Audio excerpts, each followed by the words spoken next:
London is in two parts for me, and there's prime central London, which is where you need to be probably not working and with a trust to live there, and and it is very expensive, and it behaves in a very different way to people that work for a living would like to live, and it is totally different. It's about global capital. It's flight to safety. It behaves more like a sort of like a gold type. It's a secure type asset, and people's motives for investing in those locations are very different to those who are looking for income-driven returns.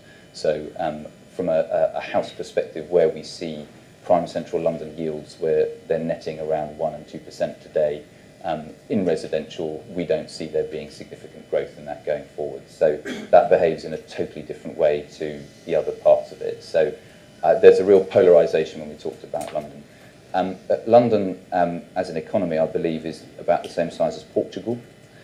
So from it has a disproportionate effect to the UK. It also has amongst the highest level of private sector employment.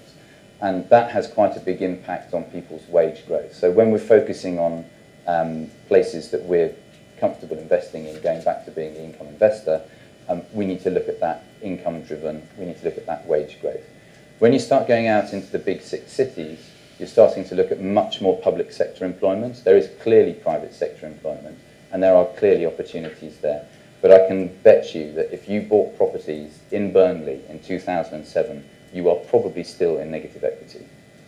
Okay, so we've seen not a dissimilar sort of phenomenon as you might have seen in Spain, where there are pockets where the wealth is really accumulating and growing very rapidly. Capital values have been shooting up, rents have been shooting up, but there are lots of pockets in the UK where there are still going to be some big challenges ahead for them. So from a demographic point of view, just to come back on the original question, London is growing enormously. The UK is, I think, has amongst the highest level, I think it's the 3rd highest level population growth in the majority of the EU countries. If you compare it to Germany, has a population that's in decline. And the UK has got a stable 25 to 34-year-old age base, which again is clearly the area I talked about before.